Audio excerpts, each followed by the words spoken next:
Hey guys, so today we're going to talk about surface area of pyramids. I'm going to jump around and do a couple different slides in your PowerPoint. Just make sure you're looking at the correct one with me. All right, so let's take a look at our first pyramid here. This is a square pyramid because remember the base here is a square. So we are going to, just like before, calculate the area of all of the pieces and then add them all together to find the total surface area. So I'm going to go ahead and label my square in the middle A. And then if I look, all of the triangles that are around the, or like the faces of the pyramid, they're all identical. So I'm going to label them all B because they are all the same. So I'm going to find the area of one and then multiply it by 4. So let's start with A. We said A is a square. So to find the area, we're going to do base times height, which is 6 times 6. And 6 times 6 is going to give us 36. So we get 36 feet squared for the area of A. And then for B, which are the triangles, we are going to do base times height divided by 2. So our base is 6, our height is 9, and we're going to divide that by 2. So that's 54 divided by 2.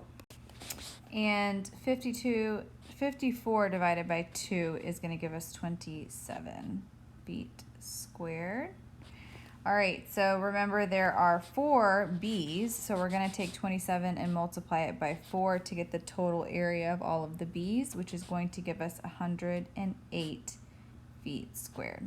So our last step here would be to add 36 and 108. Which when we do that, we should get 144 feet squared as our final answer. All right, this next one is a little bit different because as you can tell now, this is a triangular pyramid because our base is a triangle. So you just have to look pretty carefully to see what is labeled what here. So let's go ahead and label that A. It's going to be our base. It's got a height of 5.5 meters.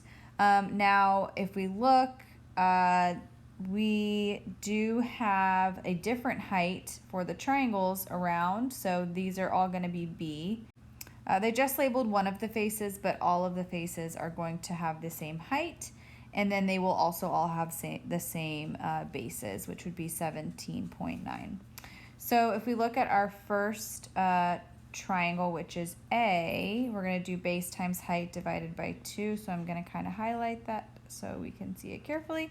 So our base here is going to be our, oops, give me just a moment, 17.9, and we're going to multiply that by the height, which would be 15.5, and then we will divide that by 2. So if you punch all that into a calculator, 17.9 times 15.5 divided by 2, you should get 138 and 725 thousandths. And then for B, we are going to do, I'm going to highlight that in a different color here, yellow. So B, base is still going to be the 17.9. So we still get area equals 17.9 times the height here now though is going to be 16.4, and we're still going to divide it by 2 because it is a triangle. So when we do that, we should get 146 and 78 hundredths. And since there are 3 of them, there's 3 B's, we're going to multiply that by 3 to get the total area of all 3, which is 440 and 34 hundredths. Now the very last step here would be to add the 440 and 34 hundredths and the 138 and 725 thousandths to get our final answer. So 440.34 plus 138.725, and when we do that, we should get 579 and 65 thousandths, and it's going to be meters squared. So that would be our final answer. All right, now this one I wanted to show you because it is a little bit different here. So if you look, our base is a rectangle, so not a square, so we are going to be multiplying a little bit differently. And then the triangles are also a little different. So let's go ahead and label with our letters. So A, we can always start in the center. And then if we look, my first triangle here is, we're gonna label B, and the only one that's gonna match up to it is gonna be the one across from it, right? They both have that base of 8. And then the height's going to be the same because they're going to have to be just as tall to meet up in the center. And then for my other two, this would be they would both be C because they're going to be the same since they're on opposite sides of the rectangle. So we're going to be finding the area of A, the area of B, multiplying it by 2, and then the area of C and multiplying it by 2. So A, our area here is going to be 8 times 6. Which is going to give us 48 centimeters squared. Now for our B, our first B, we're going to do, our area is going to be 8 times 14 divided by 2. 8 times 14 divided by 2 is 56. And since there are 2 of them, we're going to multiply 56 times 2, which would give us 112.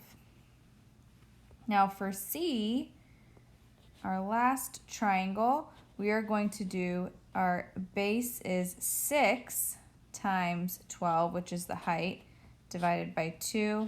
So 6 times 12 divided by 2 is going to give us 36. And since there are 2 of them, we're going to multiply it by 2 at the end, which would give us 72. And both of those triangles are going to be centimeters squared. The last step would be to add those totals together. So we're going to add our 48, our 112, and our 72, which would give us our final answer of 232 centimeters squared. So it's very similar to what we've been doing before. You just need to look very carefully to make sure that see what your base is, and then also determine if the triangles are the same or if they are different. All right, go ahead and start practicing and check the key when you are done.